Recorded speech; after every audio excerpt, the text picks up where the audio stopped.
Hello everyone, and welcome to another Stat35 video. So in this video, what we're going to do is discuss data and Tibble, which is a data structure within the tidyverse, which we'll also discuss, that is very, basically mimics the behavior of a data frame. It's very similar to a data frame. And then I should also say that, as we say in the welcome video, that we are now going to be transitioning to working with packages in the tidyverse for wrangling data sets to be useful in some sort of analytic step. So before we've done programming, like working with objects and functions, creating functions, working with apply functions, stuff like that.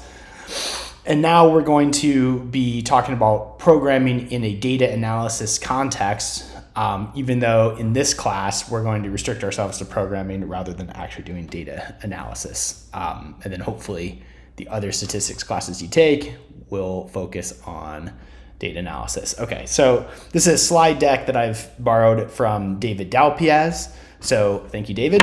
Let's get into it. Okay, so... Right, which I just sort of touched upon. So far in R, we have worked with objects and functions. Remember, everything in R is an object. Everything you do in R is a function call.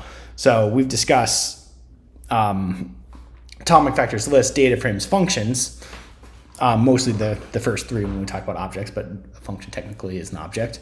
And then we can use those as input into functions, which then do something and then output some other object. Okay, so this is what we've done so far. Okay, so now we're going to, I guess, it makes sense to, as we move into the tidyverse and discussions about programming with respects to, or in a data analysis context, it's important to discuss different roles for actually working with data. So many of you in the stats program are probably familiar with the term data science or a data scientist, which we will use as a term to include statistician or many other different job descriptions that you could imagine, where the primary aim is to transform data into insights. I should be a little bit careful here with data scientist.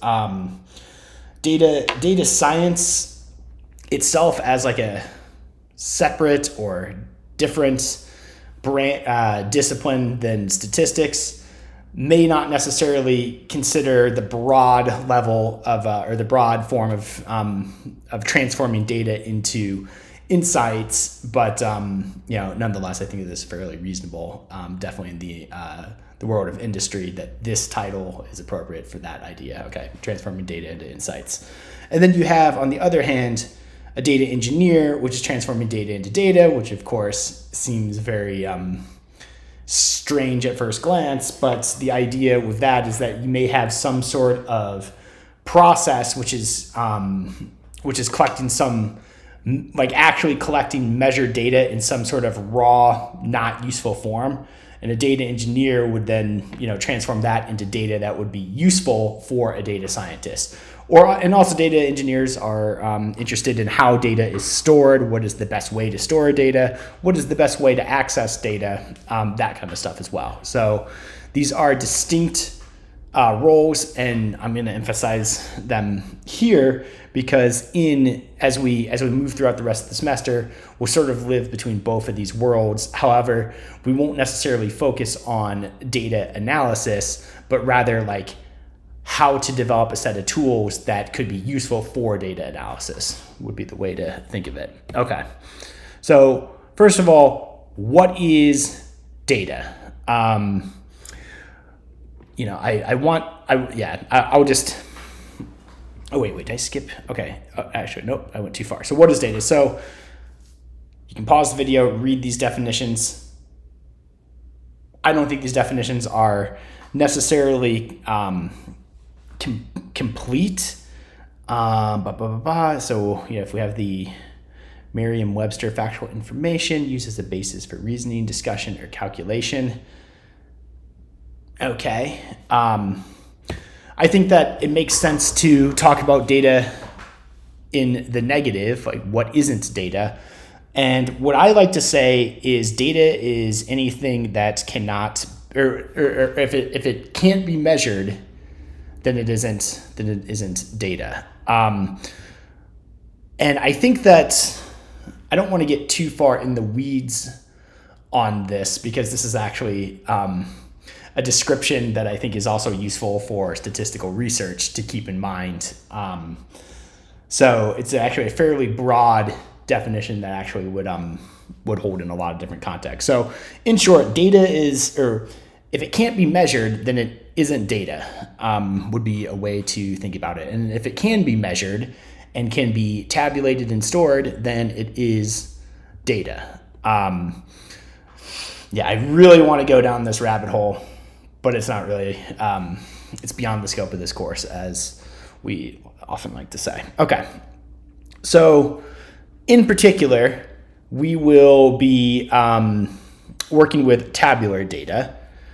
And in tabular data, a variable is going to be some quantity, or something that you can measure. And then a value is going to be the state of the variable when you measure it. And an observation will be a set of measurements made for one particular, I usually say individual.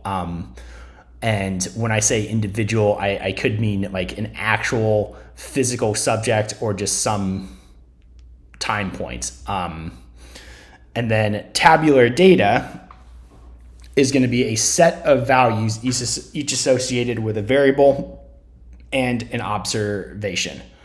Okay, so this sets up, this is actually going to set up the data structure referred to as a Tibble. So that's kind of the direction that we're going in. Okay, so tabular data is going to consist of rows that represent observations. So this is what I usually say, like a row is one subject, technically observation, and then you have a bunch of variables collected on that particular subject. And then each one of those within the rows is a value. Of course, we have more observations, so we have more values filling out the whole thing. So in this sort of description, I've kind of given away what the next one is. Columns are going to represent variables, features, attributes, whatever. And those are the things that you collect on each observation for some purpose. And then the cells are the values themselves. So, okay, so we have rows for observations. We have columns for variables collected on observations, typically in the data analysis context, and cells, which just represent the values in the tables. Okay, so typically in statistics, we say that we have n observations, p variables type of thing. So we have n rows, p columns, and that sort of tabular data formulation of that concept. Okay, so now on to tidy data. So these are the rules that make a data set tidy in this, as we switch to the tidyverse. So each variable is a column, each column is a variable, each observation is a row, each row is not, okay, so each value is a cell and each cell is a single value. Okay, so these are the rules that will define a tidy data structure. And, we can think of the columns themselves being, columns are variables, observations are rows, and then the individual cells specify the values of this data structure. Okay, so that specifies tidy data. Don't necessarily, okay, so this is, in the book that we reference, R for Data Science, there's a whole, I guess, I don't want to say life cycle, that's the wrong word, but just schematic representation of what a statistical analysis, or what an analysis, I'm saying statistical analysis in the context of, this discipline, this department, but I guess an analysis of data from start to finish. So where you would have some data existing on your computer or in the cloud or whatever, and then you would import it into the programming language that you're working with, and then you would tidy that data into like an initial usable form. And then you may consider, in an analysis context, transforming the data further, then visualizing it, then constructing some modeling and iterating this process until you have come to a acceptable, useful analysis that can elicit some insights for some interested party, be it a scientist, researcher in general, or or some industry professional, or your boss, I guess, this is to put it shortly.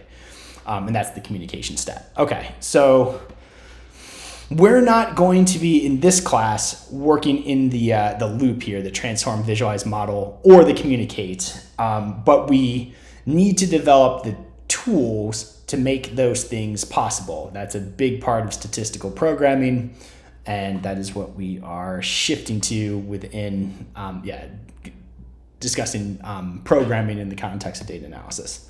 Okay, so we can think of maybe a more basic representation of this life cycle, which we have storage and transport. So that is like where the data is physically stored. And then we have this import step, and then programming on the tabular tidy data that we would have. And then here we can think of for like working on this tidy structure to maybe filter out rows that aren't useful, or select some of the columns, subset some of the columns, subset some of the rows, stuff we've seen before, or create new columns from existing columns, that kind of stuff. Maybe converting objects of certain types to other types, finding, detecting, and then maybe removing or changing NA values, kind of stuff that you would need to do for an analysis. And then the next stage of this would be the analytics step, in which you're trying to turn data into insights, or possibly, And while we aren't going to discuss modeling or hardcore modeling in this class, we will discuss data visualization that you could imagine would be associated with some sort of model building process here, and we will create different data visualizations and discuss it in detail. But like the purpose of those discussions won't be to answer any sort of like interesting question, although I will discuss interesting findings as we go, because it's just natural to do so, and I'm sure that when you're watching the videos, you will too. Okay. All right, so now the tidyverse at a high level. So the tidyverse is a collection of R packages which are explicitly made to work together in service of data scientists and data engineers. And in the tidyverse, these are, I would say, well, David says it, and I agree with him, that these are the 5 most important packages in sort of what I do in statistics. I guess what David does as well. Okay, so these packages are and I'm going to go. Okay, let's go in order of this sort of pipeline here. So we have reader, which is going to import data that exists somewhere into R. Then we have Tibble, which is the data object itself. I would say tidy R, which does high-level reformatting to make the data tidy. And then we have dplyr, which I would say is this arrow right here. Well, I guess so is tidy, but dplyr really is the workhorse for subsetting data sets, rows, columns, creating new variables, stuff like that. And then last but not least, last and certainly not least, ggplot2, which is in this analytic category, which is useful for mostly for visualization. And I say mostly because you can do some modeling under the hood, but it will be in a context of visualization.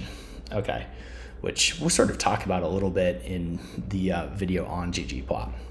Okay, so these are the 5 main packages. A little bit more on ggplots on 2 directions. One, it doesn't really have, I would say it doesn't really have competitors with other programming languages. This is a great package for data visualization. And I would also say, and I would also add that it is much better than plotting in base R. So as we move, so, you know, technically tidyverse is like a different way of analyzing data than what you can do in base R. Sorry, I should say tidyverse is a different way of importing, transforming, and analyzing data than what exists in base R. And the comparison plotting in base R is extraordinarily cumbersome in comparison to what you can do in ggplot. And if you've seen it before, once you watch the video in ggplot and, you know, just take even like a short dive into it, that should be almost like readily apparent if you've worked with R before. Okay, so that's it on the slide deck. Let's go to, just one sec. Okay, sorry. I'm gonna pull up a new window here and go with the course website. Okay, just to point to this additional reading section here. This is kind of useful for describing Tibbles. So we're gonna work with the basic structure in the tidyverse. Okay, well, first thing that we need to do is call library Tibble. Okay, you know what? We're not gonna do that. Okay, we are going to first, you need to install tidyverse. Oh wait, I'm being silly. It needs to be in quotes. I'm being really silly. Okay, so this isn't gonna do anything for me because I already have it installed. I'm not gonna install it again, but you are going to need to install tidyverse. All right, so library tidyverse. Okay, so we're gonna run it. You know what, I'm gonna restart the session.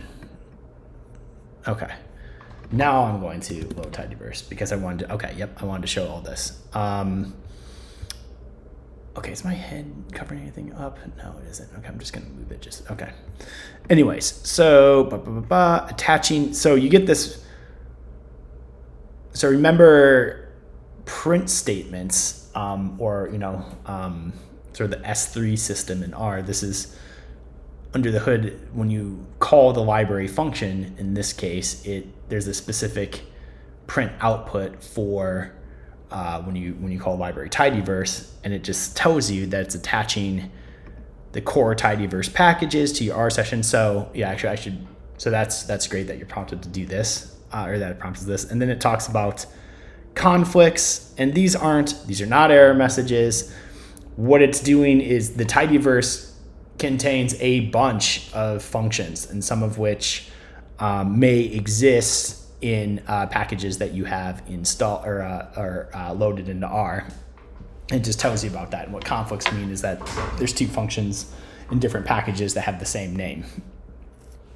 And so for instance, in stats, the stats package, which always loads in R unless you do something crazy. When you open R, stats is there. So stats has a lag function and a filter function, and when you load into tidyverse, dplyr has both those functions. So it's just telling you about that. So that's very nice. Now, backing up a little bit. So yeah, so as I sort of said, R has a collection of packages in it when you install it. And then there is, and I think I touched this like very briefly at some other video way earlier in the class, where R has a just wealth of additional, just an abundance of additional packages that people have written for whatever task. So like for instance, for research that I do, if I do some sort of new statistical method, then I want to make an R package or R software which has the same documentation, that you can call on with a question function in the same sort of notation or the same style that you see in help packages, as a way to collect, the tools that I make that can assist people in data analysis. So I write R packages to supplement the research I do, certainly write functions, and a lot of other people do too. So there's a lot of packages that exist. Tidyverse is one of such packages, and to get it, you need to install it. And as you install packages in R, and you may install, I don't know, I don't want to guess how many you may install, but a lot of packages, the more experience you get in R. And so R isn't going to load in all the packages that you have installed, so you will need to specify them unless it's like stat or base R, that kind of stuff. Okay, so it's a long-winded story. So we are library tidyverse. Okay, so, and what did it do? We have Tibble, which we're going to talk about, reader, which we discussed as one of the main packages, dplyr, tidyr, ggplot, and others. I mean, I don't want to say that the other ones are useless. I use libradate all the time, and stringer I've used a few times. I don't really use, or maybe I do and I don't know it, but those other ones I definitely know that I use quite a bit. But anyways, the big five is definitely something that we're going to be using. Where did my slides go? Oh, anyways, it's fine. Okay, so Tibbles. So one small aside before we get there. So in base R, there is a data frame called air quality, which I guess you could say is some sort of canonical data frame for communicating concepts that involve data frames. That's just built into base R. And you can see that when you load it in, or when you print it, the printing is not very useful. I mean, you can see that there are values corresponding to some number of variables, but you'd have to go all the way up to the top to get the variable names. And so it's not a very useful description. And, essentially, if you're going to display any data frame that has more rows than what you can display in R, this is what you're going to get.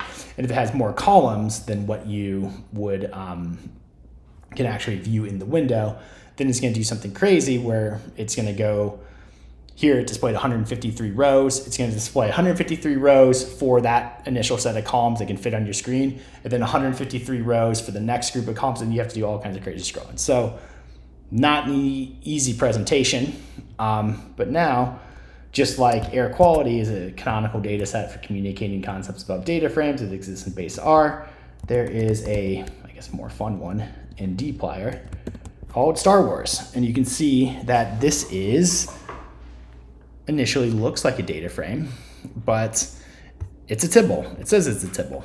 It also gives you the dimensions of the Tibble right away. There's 87 rows and 14 columns, or there's 87 observations and 14 variables. Okay, very cool. It displays a little snapshot of the columns that are displayed. So we can see, name, height, these variables.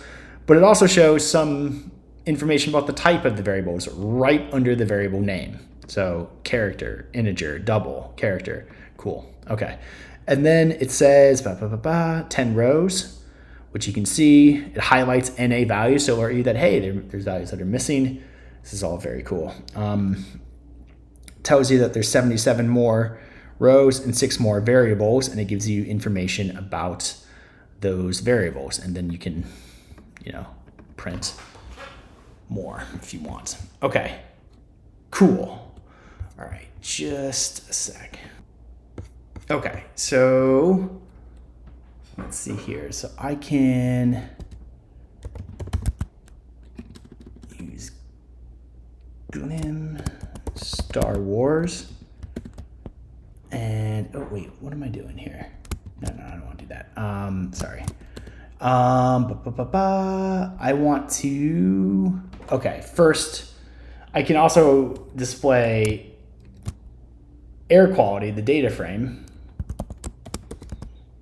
as a Tibble. So remember, air quality is this 153 rows, very hard to see, but I can convert it to a Tibble.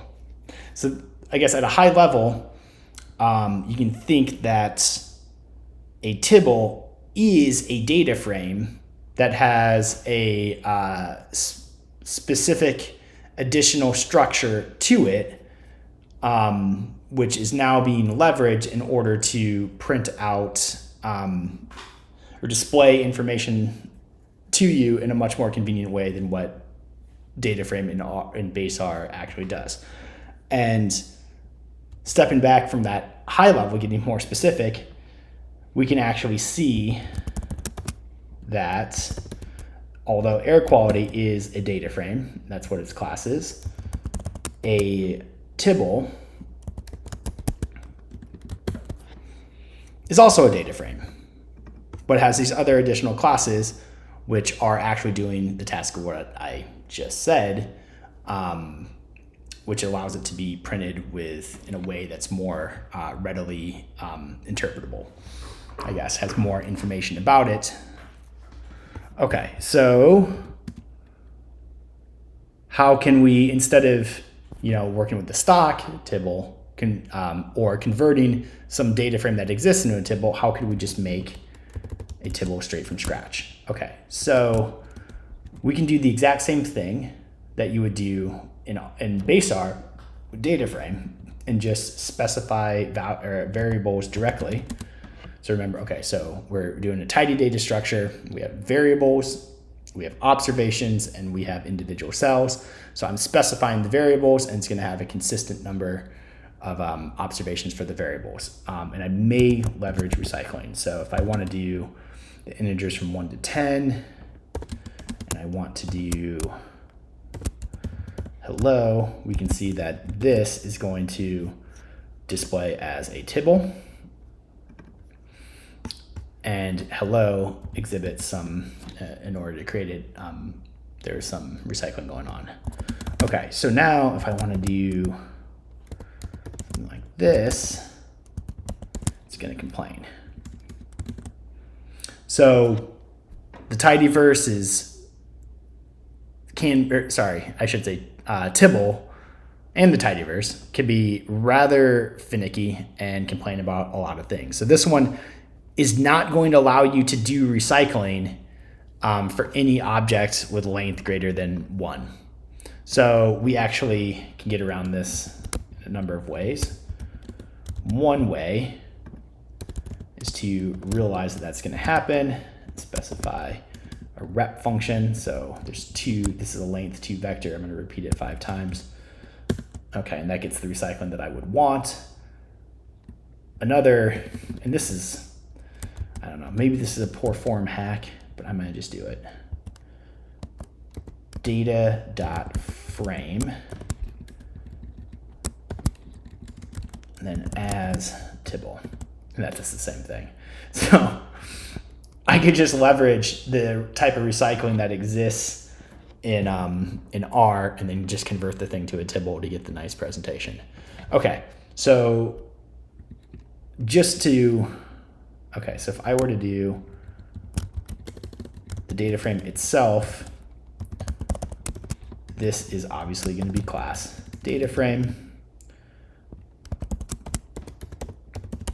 but the as Tibble on top of the data frame will, convert it into a Tibble. Okay, great. Okay, so that's very interesting. Okay, so now subsetting.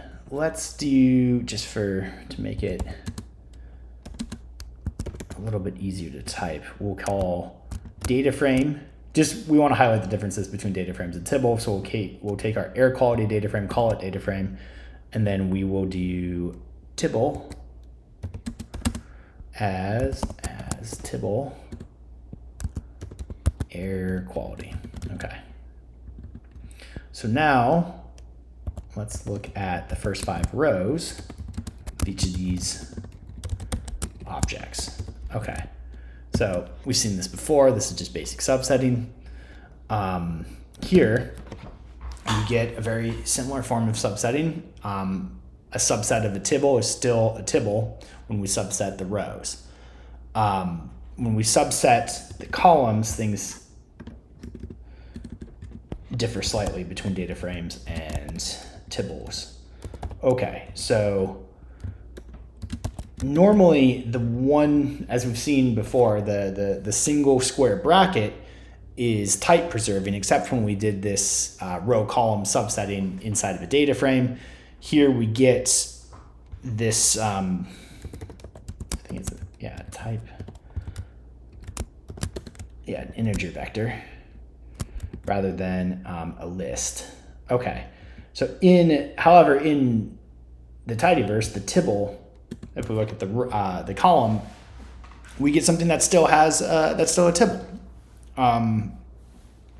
So so it's just a subtle difference. So I guess you have type preservation with subsetting on both rows and columns in the tidyverse, and you don't with data frames. So one slight difference there. Another difference is the following. Okay, so let's say that I want to create some integer vector, and then I want to then make some function of it and store it as another value. Okay, well, R is going to complain. Because what this is doing is it's not actively storing X anywhere in the global environment, which I have hidden from view. It just has these two things, data frame and tibble. Is that right? Yep, that's right. Okay, so then, right, so it's not actually creating a variable X that is accessible. However, through magic that is beyond the scope of this course, Tibble does do it. Okay, so I know I say it's magic beyond the scope of this course, but in tidyverse, as we get into it a little bit deeper, we're going to see stuff where you can do manipulations to variables by referencing their names directly inside of like functions, specifically within the dplyr package. And so like you can call a variable name directly and say I want variable squared. And so I guess the magic internally inside of Tibble is doing the exact same logic that with X specified, I know that I want to create a Tibble with X and I want to access it right away to create Y, and tidyverse is just naturally sort of equipped to think of things that way. Okay, what happens, just out of curiosity, would this work? Yeah, that's what's happening, and it's doing it in order. Yeah, I thought so. The order would be important. Okay, so anyways, very cool. So that's a good thing. You know what? I'm just gonna write it down so we don't forget it. Okay, so this does not actually work. The magic is not, maybe magic, but it's not smart. Okay. All right, great. So let's look at the different types of meta information about these separate objects. Attributes, data frames. We have variable names, I guess, class, and then row names. Okay, and then attributes.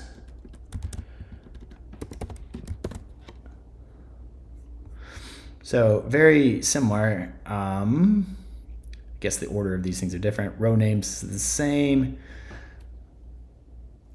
Class, as we've seen before, it has these other names for, or these different classes that are also associated with a with an object of type Tibble, or of class Tibble. But we can see that at the end of the day, data frame is also a common class among both data frames and Tibbles, so that we do want to think of these Tibbles as not like very fundamentally different than what a data frame actually is. Okay, so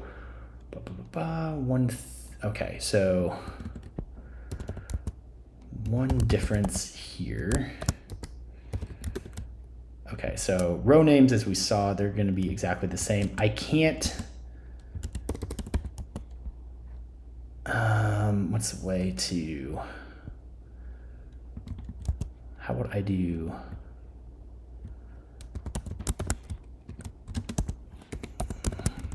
okay, so what I want to do is extract the row names and reassign them to something else. Doesn't allow for that to happen. Okay. But I can do that, I think, with data frame. Oh, it's only gonna, okay.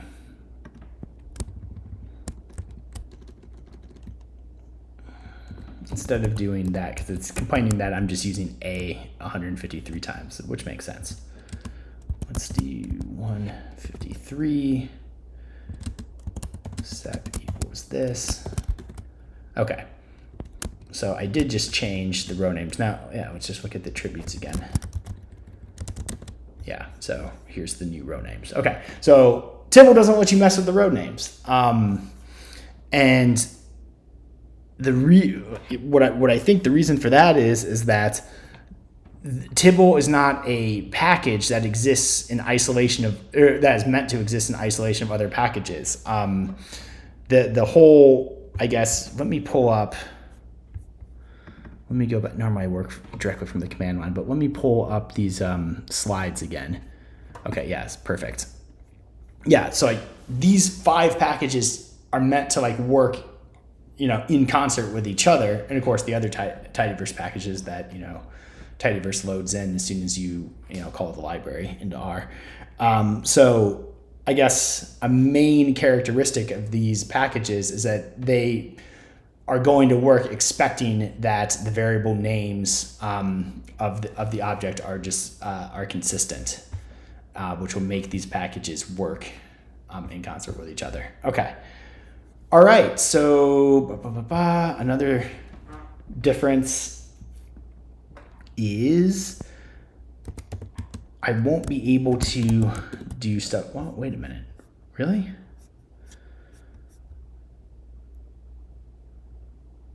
I thought that. Wait, what just happened?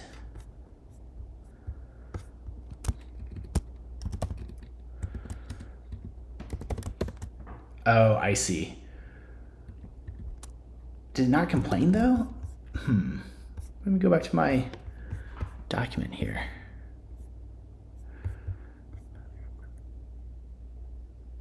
Okay, so tables don't support arithmetic operations on all columns.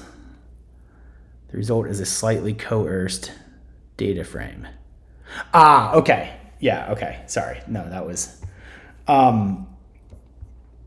yeah, so I just broke out of the Tibble structure when I multiplied, or sorry, the Tibble class as soon as I did arithmetic operations on it. So if I wanted to multiply all the columns or by some value or add something to all the columns, then Tibble doesn't really like that. Although I would contend if you are doing something like that, then I don't know. That's not something that really happens too often where you're going to perform the same operation on all the columns. But anyways, Tibble doesn't like it. Okay, so let's see here. We should, okay, that's a lot of stuff. If you want to see more about Tibbles, you can see this document, which is just on the course page, Tibble vignette. Great, okay. So just wrap up with a quick summary.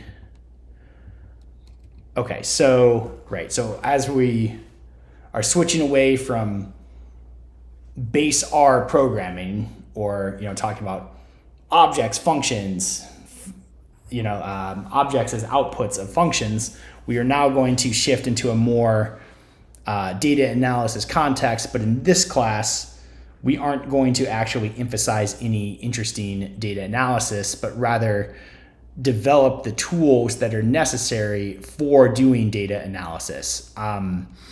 And so for the rest of the class, what we're going to be doing is talking about the storage and transport of data. I mean, I don't think we'll go too deep down this more data engineering road, but we'll be loading in data sets.